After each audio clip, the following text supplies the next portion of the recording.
Boa noite a todos. Estamos juntos em mais um encontro e, agradecidos, vamos buscar uma passagem do Evangelho segundo o Espiritismo, em que Kardec coloca no final do Evangelho, na parte de coletânea de preces, e ele coloca como pelos inimigos do Espiritismo. Bem-aventurados os que têm fome e sede de justiça, porque eles serão fartos.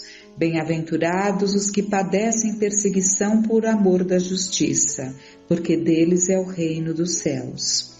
Bem-aventurados sois quando vos injuriarem e vos perseguirem e disserem todo o mal contra vós, mentindo por meu respeito.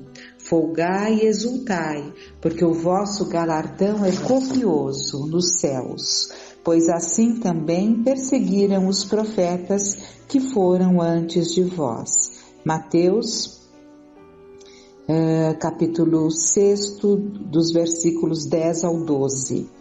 E não temais os que matam o corpo e não podem matar a alma. Temei antes, porém, o que pode lançar no inferno tanto a alma como o corpo. Também em Mateus.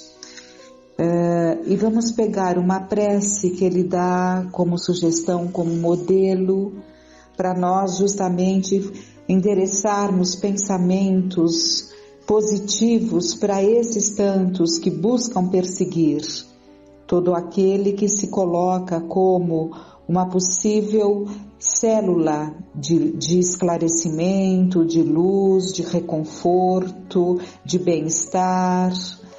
Então, Senhor, vós nos mandastes dizer por Jesus, o vosso Messias: bem-aventurados os que sofrem perseguição por amor da justiça.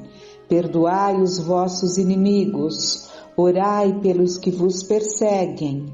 E ele mesmo nos deu o exemplo, orando pelos seus algozes. Assim, apelamos à vossa misericórdia, Senhor, em favor dos que desprezam os vossos divinos preceitos, os únicos que realmente podem assegurar a paz, neste e no outro mundo. Como Cristo, também nós vos pedimos, perdoai-lhes, Pai, porque eles não sabem o que fazem. Dai-nos a força de suportar com paciência e resignação, como provas para a nossa fé e a nossa humildade, as zombarias, as injúrias, as calúnias e as perseguições que nos movem. Afastai-nos de qualquer ideia de represálias, pois a hora da vossa justiça soará para todos, e nós a esperamos, submetendo-nos à vossa santa vontade. E nós vamos ver então, para clarear mais ainda essa ideia, as perseguições que se fazem no livro No Rumo do Mundo de Regeneração.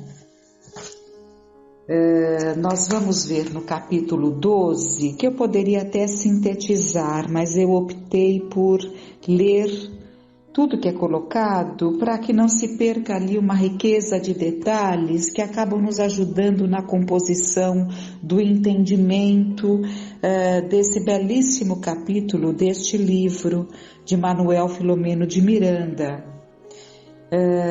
Então, o capítulo chama-se Aprofundando Experiências. E nós vamos ver aqui situações que acontecem com trabalhadores de uma casa espírita. O irmão Gracindo dedicava-se ao trabalho na instituição com devotamento invulgar. Casado e pai, enfrentava dificuldades conjugais na intimidade da família. A esposa, facilmente influenciável pelos espíritos e rebelde às diretrizes do espiritismo, criava-lhe muitos problemas, que mais o empurravam para o formoso refúgio espiritual da instituição. Os filhos, por sua vez, recebiam mais a influência da genitora porque o pai era funcionário público e o seu tempo era muito dividido entre os deveres remunerados e a obra social do espiritismo, A princípio, intentara muito em conduzir as crianças à evangelização, mas sempre encontrou resistência e dificuldades com a esposa, que se dizia vinculada a outra religião, embora não a professasse na conduta, como normalmente ocorre. Pode-se perceber que o quadro para perturbações estava muito bem organizado. Toda vez que as forças do mal queriam atingir o nosso irmão, utilizavam-se da atormentada mulher ou de algum dos dois jovens de uma gentil menina, que eram 3 filhos. Então eles se utilizavam de um dos 3 filhos ou da própria esposa para atingir a esse dedicado trabalhador da casa, dirigente da casa. Muitas vezes ele recebeu ajuda direta dos benfeitores através de Malvina, que era uma médium psicofônica da casa, que o acompanhava com desvelo e amizade. No período em que nos encontrávamos hospedados na instituição que ele dirigia, observamos o seu sofrimento silencioso. E Manuel Filomeno de Miranda está descrevendo situações que deram por volta ali logo nos meados iniciais do ano passado, porque essa psicografia, Divaldo foi convidado em meados de abril, e ela começou em meados de abril, né? E nós percebemos que as descrições, elas se fazem ali num período mais inicial da pandemia aqui no Brasil.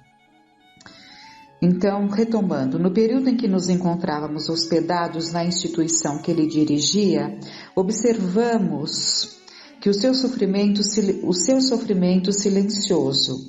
Nesse ínterim, terrivelmente inspirada por um dos justiceiros, Dona Clementina apresentou uma queixa infame ao esposo, informando-o de que estava segura a respeito de sua fidelidade ao espiritismo, por causa da médium por quem estaria apaixonado. Tomado de surpresa ante a suspeita feroz e caluniosa da companheira, ele elucidou-a demonstrando-lhe a própria nobreza de caráter, assim como da médium missionária abnegada. A princípio o tema era abordado uma vez ou outra, mas recentemente se acentuou a situação e ela ameaçou de provocar um escândalo, indo à sociedade para desmascarar a farsante e acusá-lo de adultério. A situação tornou-se grave, porquanto, apesar da quarentena, ele vinha com frequência ao núcleo, tomando as precauções recomendadas a fim de poder continuar administrando agora de forma virtual, portanto, com muito mais trabalho do que anteriormente. Então ele continua indo à casa, dando seguimento ali aos seus trabalhos de forma virtual, o que trazia ali muito mais trabalho do que antes, né? Isso é fato. Na noite anterior, acoimado pela doente obsediada, ele compreendeu que se tratava de uma urdidura para desmoralizar o trabalho e lançar difamações na doutrina espírita. Percebendo tratar-se de uma ação mediúnica perturbadora, evitou a discussão que terminava em desastre verbal e recolheu-se à oração com entrega total da sua existência em favor da divulgação da verdade. Então ele percebeu claramente que a intenção não era exatamente atingir a esposa, nem tampouco o propósito seria ele em si, mas sim a doutrina. Um escândalo de tal porte refletiria nas milhares de pessoas que se beneficiavam de todos os recursos da instituição, e ele não sabia como agir com serenidade em defesa da verdade. No momento em que orava, atraiu-nos. Então, Manuel Filomeno de Miranda, que é o narrador, né, está dizendo atraiu-nos, então atraiu ao próprio Miranda e ao guia espiritual dessa casa em que esse subgrupo de tantos outros que aqui estão, estava desenvolvendo ali as tarefas e tinha a casa como um ponto de apoio, né? Então, no momento em que orava, atraiu-nos e ao guia espiritual da casa, que o acompanhamos no conúbio mental com a espiritualidade e lhe transmitimos forças e coragem para o enfrentamento com o obsessor. Inspiramo-lo a nada dizer à médium inocente, a fim de evitar mais sofrimento para ela e vinculação pelo pensamento com a fonte criminosa referta de energias destrutivas. Aplicamo-lhe passes dispersivos, a fim de que a tensão nervosa resultante do diálogo agressivo diminuísse. Beneficiado com o momento de oração e pelas vibrações decorrentes das energias da terapêutica fluídica, ele experimentou uma forte sudorese e do estado de ânimo exaltado voltou à normalidade habitual, confiante na proteção divina. Como se fosse um paradoxo, recebeu um telefonema de pessoa amiga em desespero por questão doméstica de natureza idêntica, ciúme doentio e desconcertante. O amigo ao telefone dizia-lhe já não suportar a situação em tela, porquanto em casa todo o tempo, auxiliando a esposa e os 2 filhinhos durante a quarentena, né? Esta o acusava com ferocidade de infidelidade conjugal.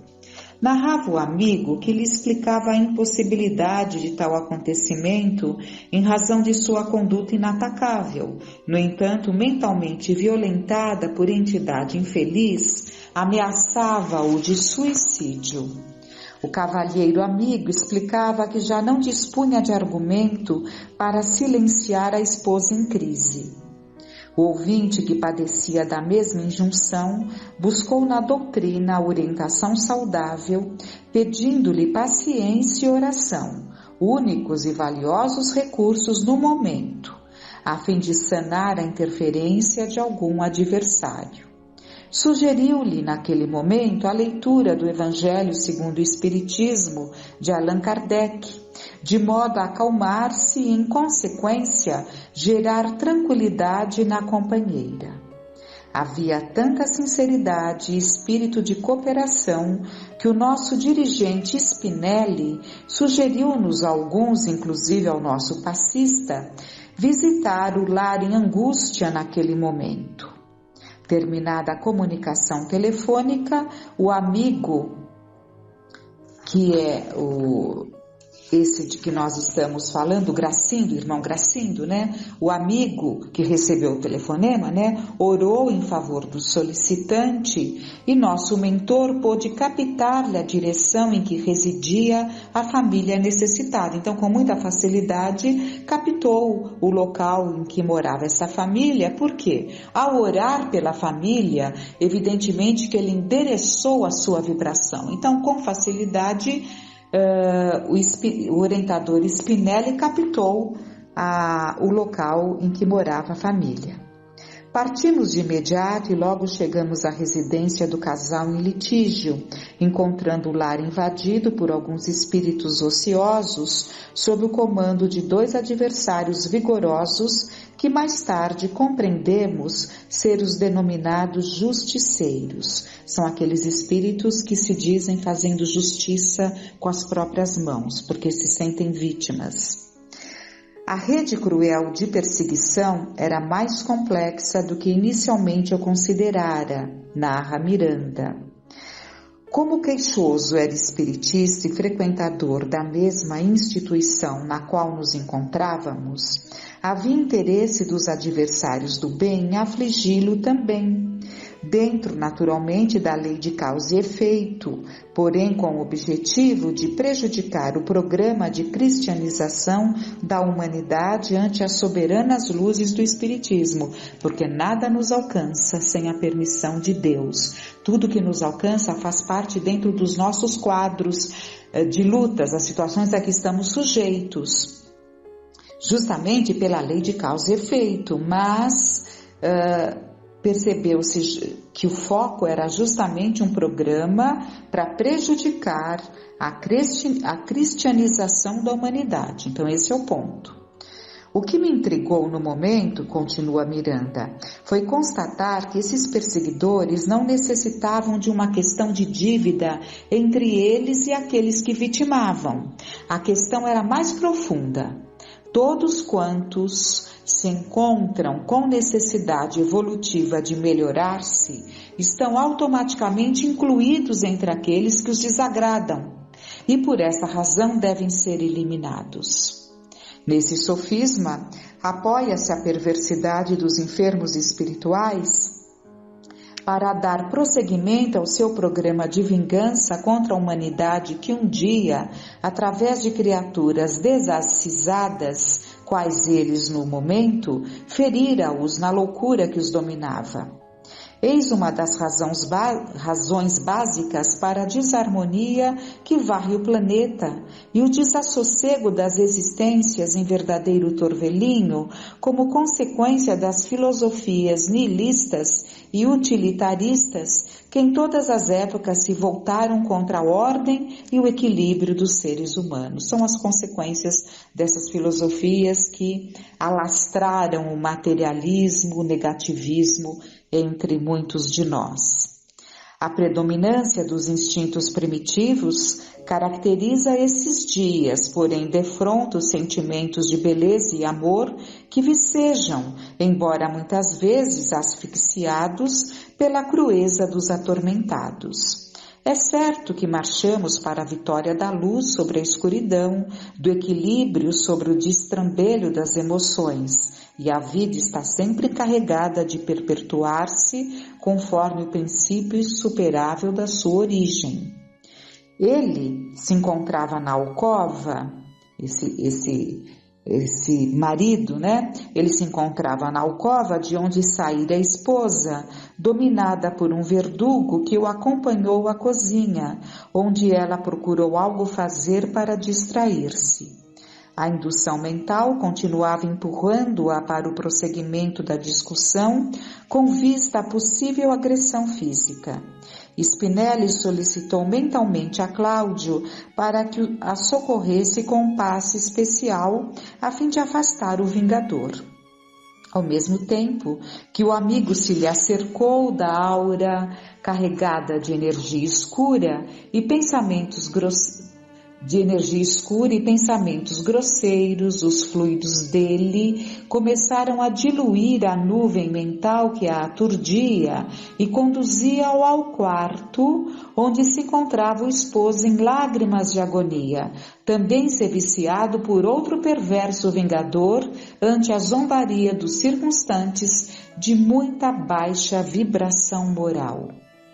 Eurípides, que é o Dr. Eurípides, pôs-se a orar em altas vozes, que foram ouvidas pelos circunstantes desencarnados, e também ergueu as mãos em apoio ao passista, e luzes rutilantes saíram de seus dedos, que passaram a envolver o casal e atingir os seus perseguidores, que logo se deslocaram das vítimas, gritando com ferocidade e ameaçando-nos com expressões vis e coléricas.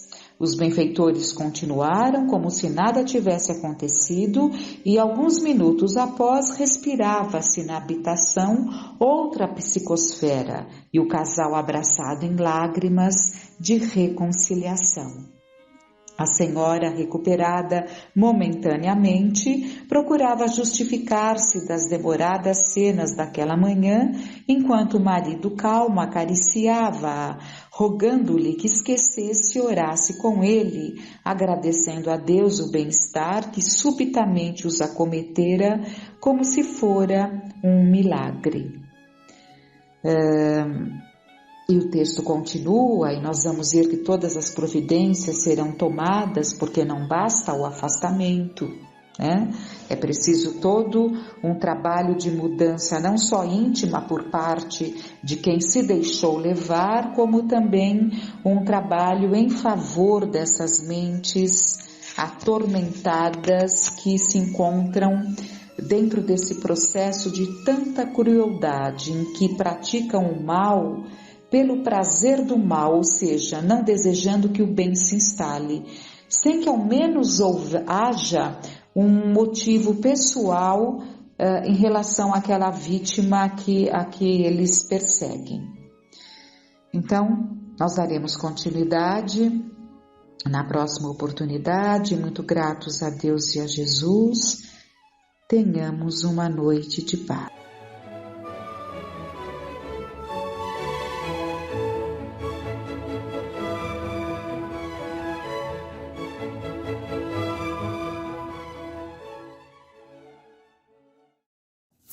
Olá a todos, que Deus em sua infinita bondade sempre nos abençoe, sempre nos ampare e nos fortaleça.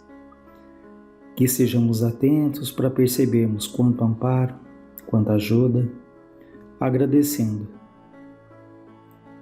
todo esse carinho, toda essa assistência que Deus, que Jesus, que os bons espíritos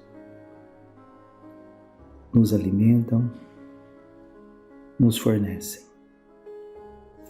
Nós hoje vamos falar um pouquinho sobre o casamento e para isso nós vamos usar como base 2 livros, um é Desafios da Vida Familiar, que é do Raul Teixeira, e alguns trechos do livro SOS Família, que é da Joana de Ângeles. Então no livro do Raul Teixeira há uma pergunta que é a seguinte: existe união esponsalícia perfeita? Existe um casamento perfeito na Terra? Boa pergunta, né? A resposta dele: considerando que a Terra não é um mundo destinado a espíritos perfeitos, não será difícil entender que, em termos absolutos, a união esponsalícia perfeita não existe por aqui. Contudo, se pensarmos em termos relativos, se admitirmos que as obras são perfeitas no planeta quando elas cumprem sua finalidade, aí então poderemos falar em casamento perfeito. Um casamento perfeito no mundo não será aquele em que os cônjuges jamais se indisponham, nunca se aborreçam ou se amargurem de algum modo. Não. Há necessidade, muitas vezes, de se colocar em seus devidos lugares o que esteja desencontrado. Há incômodos relacionais que precisam ser resolvidos e o casal tratará de os resolver. O importante é que não se alimentem em aborrecimentos, que não se mantenham diferenças, preconceitos, desrespeitos, etc., incompatíveis com os objetivos de quem anseia pelo verdadeiro bem-querer, pelo amor de fato, pela convivência saudável e amadurecida, no empenho de superar dificuldades na continuada caminhada para Deus. Quando o casal ou um dos dois se imbui, dessa realidade, passa a viver conforme esse anelo, esse desejo, o casamento alcança seus propósitos e é então perfeito. Então vejam que a perfeição num casamento, pensando que ninguém de nós é perfeito, também esse relacionamento não vai ser perfeito, porque somos espíritos ainda em fase de amadurecimento, que trazemos do passado sim as nossas qualidades, os nossos méritos, mas também temos muitos desafios. Então é muito natural que quando 2 espíritos aqui na Terra eles se encontrem, eles constituem uma família, é muito natural que haja sim ali as dificuldades, os desacertos, Então nós não podemos, dentro desse contexto, esperar ali que a nossa companheira, que o nosso companheiro tenha ali uma perfeição que ninguém tem. Nós podemos idealizar que o fulano não faz isso, não faz aquilo, e com o tempo isso pode se tornar um problema muito sério, porque nós vamos ali fixando de tal maneira essas frustrações que nós vamos sufocando as qualidades que aquele que está ao nosso lado tem. Então, da mesma maneira que nós não podemos exigir de nós uma perfeição que nós não temos, nós não podemos exigir do outro também essa perfeição, porque talvez o outro, dentro da condição que ele tem, dentro daquilo que ele conhece, dentro do nível de consciência, ele esteja fazendo o melhor que ele pode naquele momento. O que, claro, não impede que nós possamos ajudar e sermos ajudados nesse processo ali de amadurecimento espiritual, amadurecimento ali do casamento. E muitas vezes a gente se casa com essa expectativa, né, de um mundo de sonhos, só de alegrias, mas essa convivência que pode ter ali tantos momentos bons, e aqui vale a gente parar para pensar nisso, né? Nós temos que viver intensamente os momentos que são bons, os momentos bons, nós temos que agradecer a Deus, a vida por eles, nós temos que construir esses momentos juntos. Porque é comum também nós falarmos, minha vida é uma vida sem graça, nada acontece, né? Mas será que nós estamos construindo, fazendo, proporcionando que esses momentos aconteçam? Então é muito comum um casal no primeiro momento, nos primeiros anos, eles saem, eles andam de mão dadas, eles trocam ali pequenas gentilezas, mas vai passando o tempo com a rotina, com a chegada dos filhos, se não tomarmos cuidado, tudo isso vai se perdendo, né? As pequenas gentilezas, as palavras ali de afeto, mas nós falamos, mas a pessoa sabe que eu gosto dela. Mas é muito importante que seja dito, que seja verbalizado. É claro que tem pessoas que têm mais ou menos dificuldade em falar aquilo que sentem, isso também é um exercício para todos nós, mas é muito importante também que o outro saiba, né, que ele foi a nossa escolha, é muito importante que o outro se sinta ali reconhecido, porque muitas vezes dói muito mais a indiferença do que às vezes até uma própria agressão verbal. Então, muito cuidado para que o tempo, a rotina, as dificuldades, a nossa vida profissional não vá ali sufocando, não vá apagando essas pequenas gentilezas, esse zelo que nós temos que ter ali pelo outro. Entendendo que todas as situações, elas exigem, né, que nós nos posicionemos, ora que cada um fale ali o que sente, e tem horas que a gente vai dar um passo para trás pelo bem ali do casamento, pelo bem do grupo familiar, aqueles momentos em que nós vamos ceder para que haja ali um bem comum, né? Mas é o que ele fala, que não existe então esse casamento perfeito, considerando que ninguém de nós é perfeito, que é natural que hajam ali desacertos, que hajam divergências, né? Porque isso faz parte do nosso aprendizado, mas ele diz que o importante é que não se alimente, né?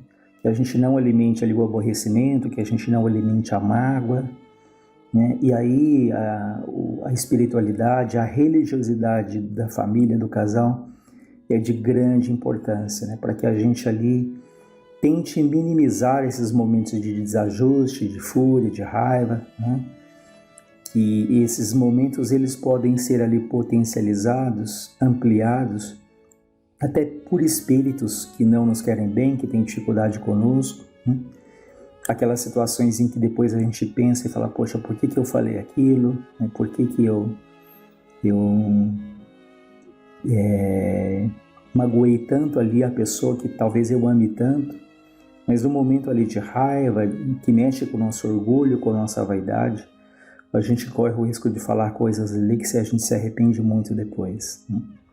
Então ele fala para que a gente não alimente então, esses aborrecimentos, esses preconceitos, essas diferenças, né? E que um saiba compreender o outro, um possa sempre olhar para o outro, como foi dito, que a gente não deixa ali de lado esse cuidado, esse zelo, pensando quem é essa pessoa do meu lado, que espírito é esse, o que ele espera, né? E temos que ter ali os nossos projetos individuais, né? Cada um tem os seus gostos, mas é de extrema importância que haja ali os projetos em comum, né? Porque senão a gente vai ali se distanciando. É sempre aquele exemplo que eu acho muito interessante da árvore, né? Uma árvore pode ser derrubada por um machado afiado, com poucos golpes, mas uma árvore pode ser neutralizada, pode ser morta pelo trabalho silencioso dos cupins. A gente passa às vezes rapidamente, olha uma árvore e não vê nada demais ali, mas se fôssemos fazer uma análise mais profunda, perceberíamos os cupins que silenciosamente eles vão ali danificando aquela árvore. Da mesma maneira, os relacionamentos, eles precisam ser cultivados, né? Eles precisam da nossa atenção para que não seja ali como um cupim, que quando a gente percebe já existiu ali um grande distanciamento. Então, o livro da Joana de Ângeles, psicografia do Divaldo, SOS Família, ela fala de alguns cuidados que a gente tem que ter. Por exemplo, quando acontecem alguns sinais de alarme, ela diz. Por exemplo, silêncios injustificáveis quando os esposos estão juntos. No início há tanta troca, tanta conversa, tanto assunto, mas de repente aqueles silêncios, né, que não tem assunto nenhum, um não quer falar com o outro. Tédio inexplicável diante da presença do companheiro ou da companheira.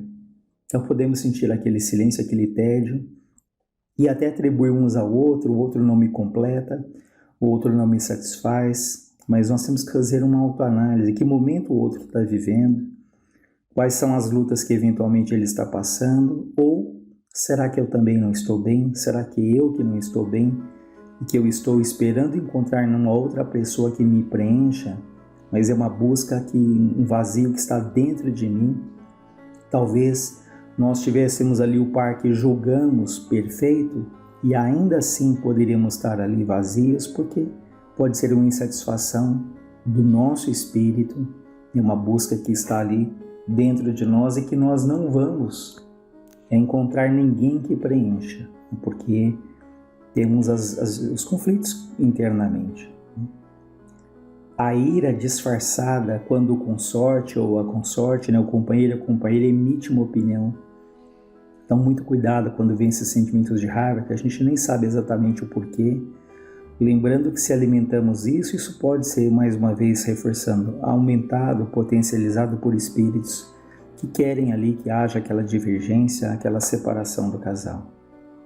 Saturação dos temas habituais, né, quando já não há mais assunto, versados em casa, fugindo para intermináveis leituras de jornais ou inacabáveis novelas de televisão. Então aquele marido que chega, ele quer ler um ou mais jornais, ou a mulher que o marido chega querendo comentar alguma coisa e ela também não dá atenção porque está vendo ali uma novela, enfim.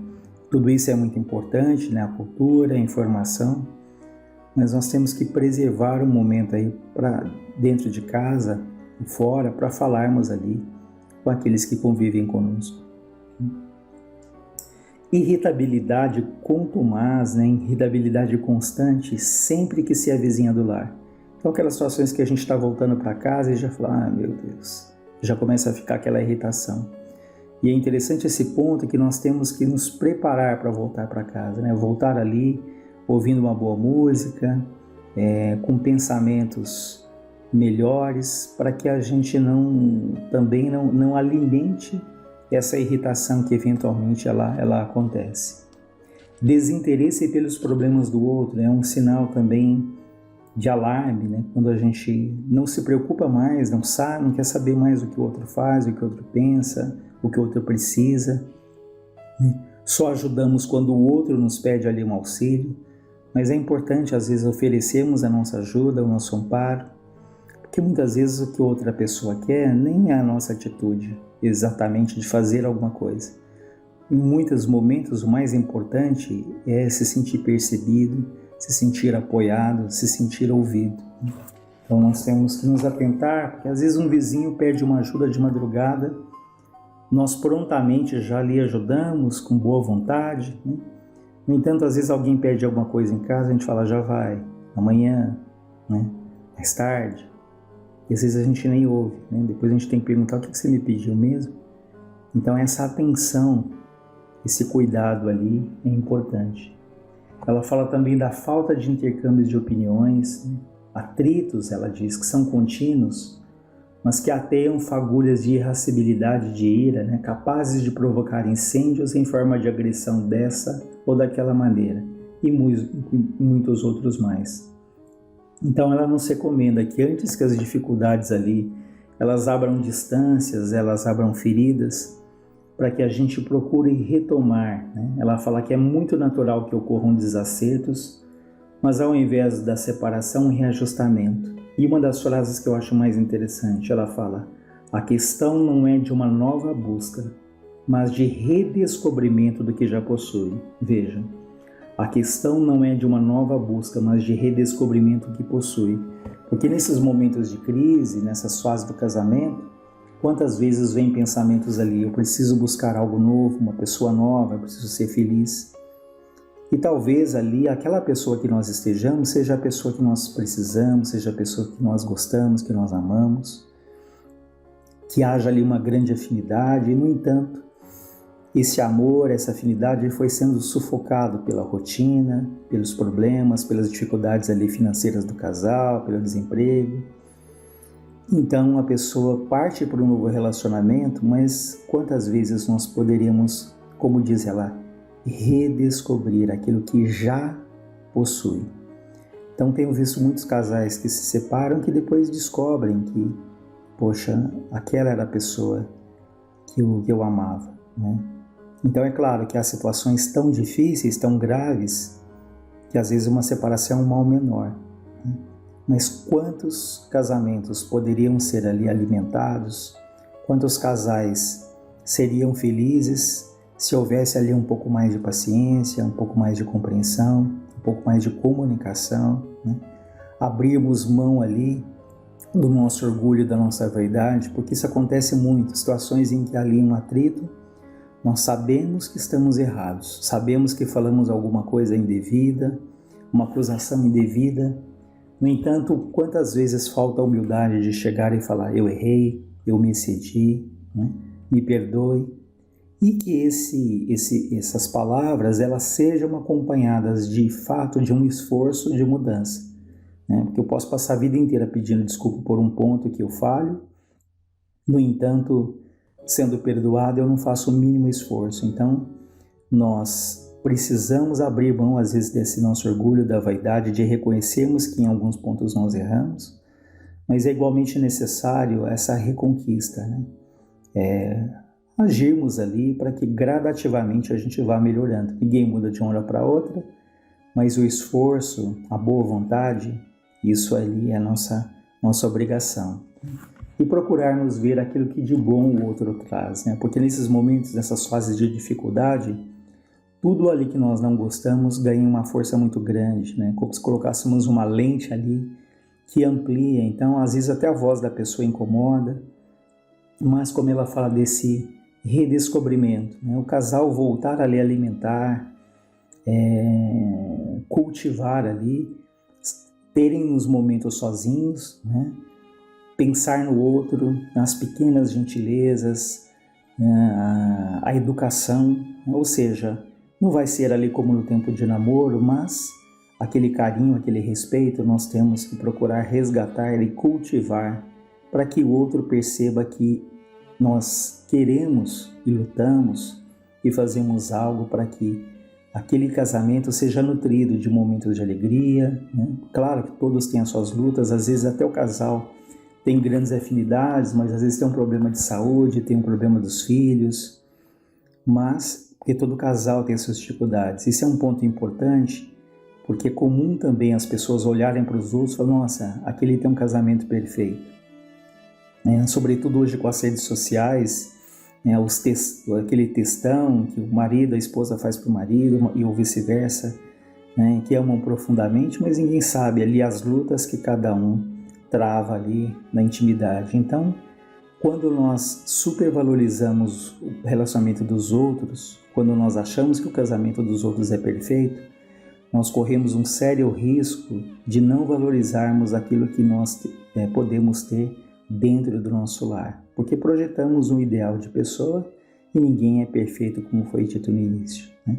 Então, muito importante esse cultivo, esses momentos ali construídos juntos, né, para que essa chama do relacionamento, do respeito, do carinho, do afeto, ela seja ali mantida e que isso fortaleça o casal e que isso tenha um impacto gigantesco também em toda a família, nos filhos, né?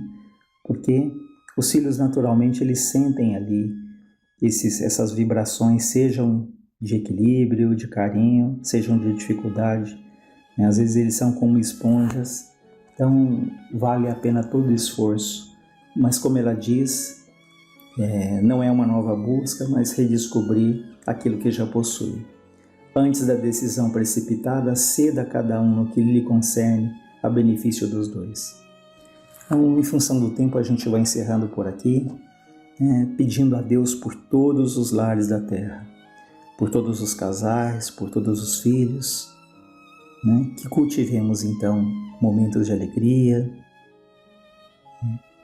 e que Deus abençoe a todos nós. Graças a Deus, graças a Jesus, graças aos Espíritos amorosos que nos estimulam, que nos amparam.